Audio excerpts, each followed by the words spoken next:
Assalamualaikum warahmatullahi wabarakatuh. Halo teman-temanku, selamat datang kembali di channel aku. Di video kali ini aku mau ngajak kalian untuk mengikuti perjalanan yang sangat spesial dan insya Allah menjadi salah satu perjalanan yang paling berkesan dalam hidupku, yaitu perjalanan umroh ke Tanah Suci. Perjalanan kali ini aku mulai dari kota Semarang, dari Bandara Internasional Ahmad Yani, kemudian menuju Jakarta, dan dari Jakarta kami melanjutkan perjalanan menuju Madinah. Rasanya masih seperti mimpi bisa sampai di tahap ini. Ada rasa bahagia, haru, sekaligus sedikit tidak percaya bahwa akhirnya aku akan berangkat ke Tanah Suci. Setelah 30 menit perjalanan, kami sampai di Bandara Soekarno-Hatta, Jakarta. Sebelum landing, kami dipersilahkan dulu untuk makan malam di Zukavia Resto. Semua perlengkapan sudah dipersiapkan seperti koper, tas, dokumen perjalanan, dan tentunya yang paling penting adalah niat untuk beribadah. Sebelum berangkat, aku juga meminta doa dan restu dari keluarga. Semoga perjalanan ini diberikan kelancaran, kesehatan, keselamatan, dan tentu ibadah kami diterima oleh Allah Subhanahu wa Ta'ala.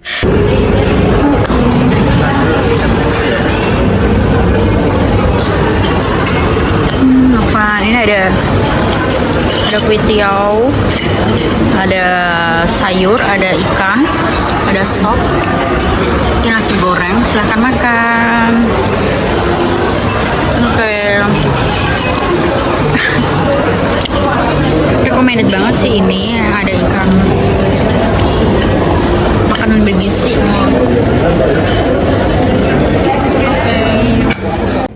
Alhamdulillah, akhirnya waktu boarding tiba, pesawat yang akan membawa kami ke Jeddah. Bismillahirrahmanirrahim, perjalanan pertama ini lancar sampai ke Jeddah dan diberikan keselamatan serta kesehatan. Boarding ini sekitar jam 1 malam. Dan perjalanan menuju Madinah ini aku sangat-sangat menikmati perjalanan dan tak lupa untuk perbanyak doa dan terus bersyukur. Terkadang kita punya banyak rencana dalam hidup, tetapi kalau Allah belum mengizinkan, semuanya belum tentu bisa terjadi. Dan hari ini Allah memberikan kesempatan untuk melakukan perjalanan umrah yang pertama kali aku lakukan.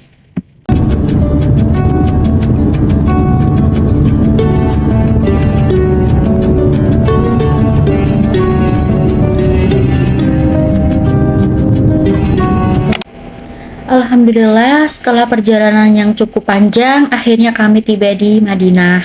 Rasanya sulit untuk menggambarkan perasaan saat pertama kali menginjakan kaki di kota yang begitu istimewa ini. Ada rasa haru dan syukur yang luar biasa. Ya Allah, terima kasih sudah memberikan kesempatan kepada kami untuk sampai di sini.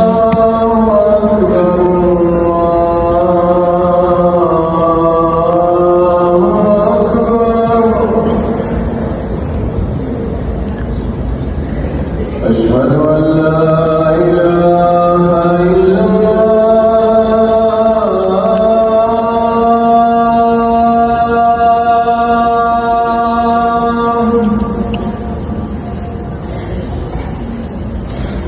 أشهد أن لا إله إلا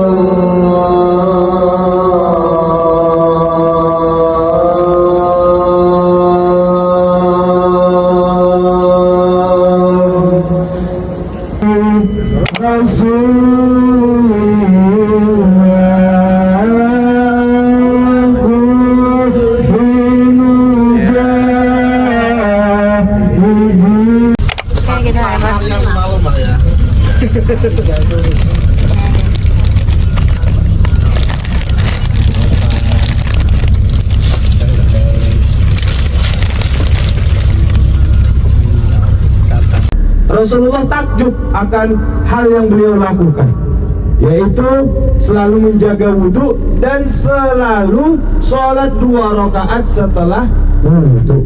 Ketika itu Nabi terlihat masjid yang berwarna putih, kelihatan ya?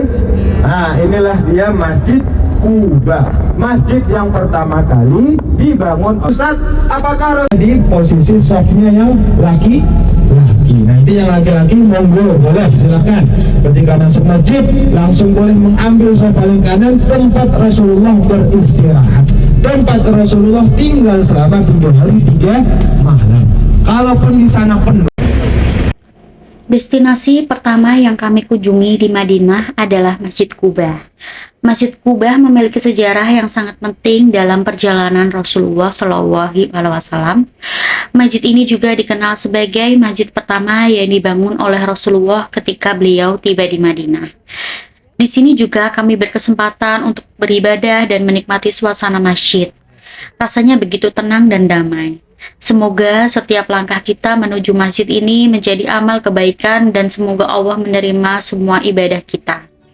Masya Allah, akhirnya bisa melihat dan menginjakkan kaki secara langsung di masjid yang selama ini hanya saya lihat melalui video dan foto.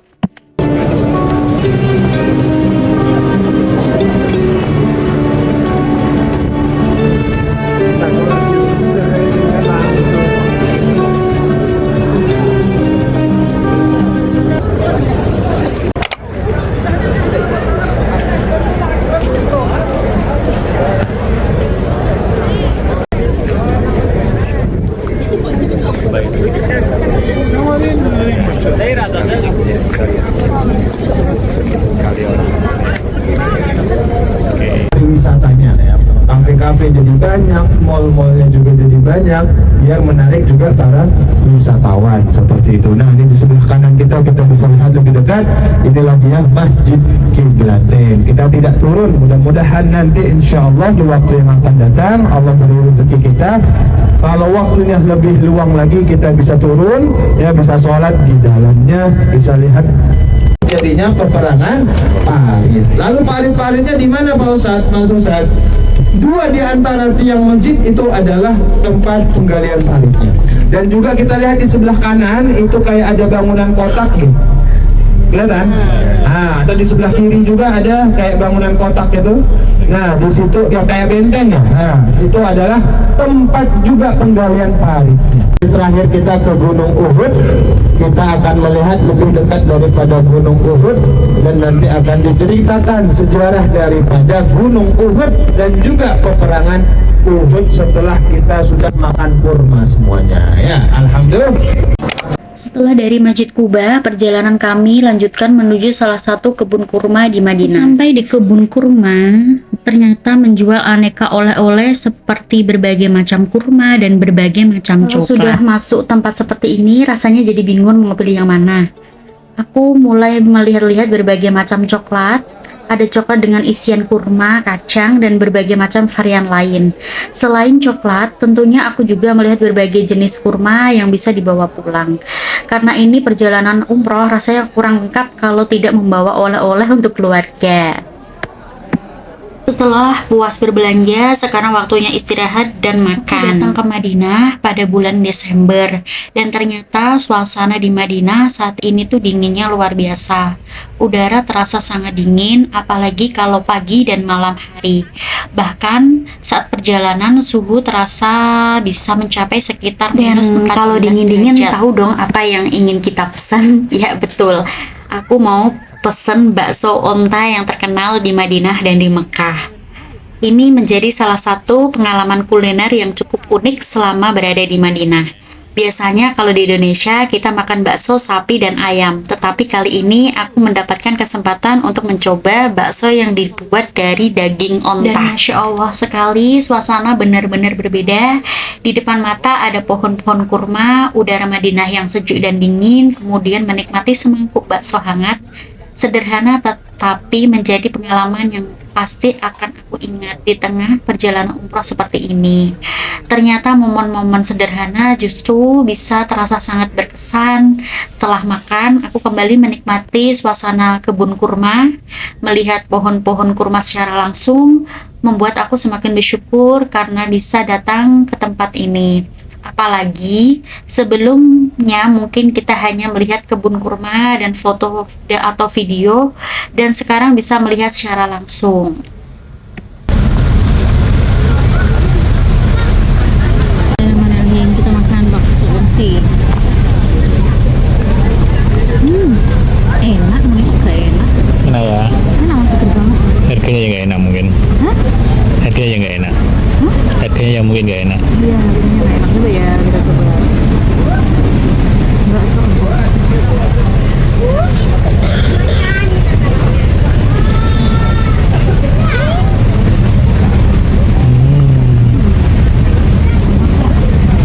Next. Ya.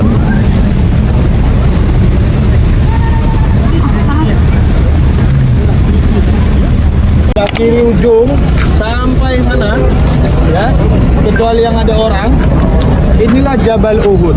Ya, ketika pas Rasulullah terluka-luka, Bapak Ibu, Rasulullah dibawa sama sahabat itu sampai ke Gunung Uhud, ada goanya di dalam. Ya, wallahu alam di mananya, tetapi ada goa di sana sehingga Rasulullah pun ketika tangannya berdarah, beliau bersender di batu-batu itu, ya, itu darahnya pun ada menempel di sana. Sehingga dulu, ya, orang-orang sini saking ta'assubnya kepada beliau, mereka datang ke goa itu dan mengambil potekan-potekan dari batu-batu. Tapi sekarang sudah dicor, sudah ditutup sekarang sama kerajaan Saudi. Nah, inilah Jabal Uhud nih Bapak Ibu, karena gunung ini yang akan ada di surganya Allah Ta'ala. Kita ziarah ke sini, mudah-mudahan ya Gunung Uhud menjadi saksi ya bahwasannya kita nanti insya Allah bisa bersama Gunung Uhud di surganya Allah Ta'ala. Amin ya rabbal alamin. Perang kita nih, ini adalah makam syuhada Uhud dan makam Sayyidina Hamzah. Yang di dekat kita ini, yang ada batu ini, yang paling dekat, ya. Yang ini adalah makam Sayyidina Hamzah, paman daripada Rasulullah Shallallahu Alaihi Wasallam. Ada, itu kan ada batu lagi ya, yang agak di depan sana, yang lebih besar. Nah, di sanalah para syuhada Uhud dikumpulkan, dan para syuhada, ya, orang yang mati syahid itu nggak perlu dimandikan, dikuburkan walaupun dia berdarah-darah, dikuburkan di mana dia gugur seperti itu. Jadi para syuhada Uhud, orang-orang yang mati syahid itu tidak perlu dimandikan. Darahnya pun dijanjikan oleh Rasulullah segar sampai yaumil kiamah, dan juga dijanjikan sama Rasulullah masuk ke surganya Allah Ta'ala. Mudah-mudahan pun mudah-mudahan kita Kali ini lagi ada. Nah, sekarang kita sudah sampai di Jabal Uhud. Tempat ini memiliki sejarah yang sangat penting dalam perjalanan Rasulullah SAW dan para sahabat. Di kawasan ini terjadi perang Uhud seperti yang dijelaskan oleh Pak Ustadz tadi, bahwa Rasulullah dan para sahabat kan Islam.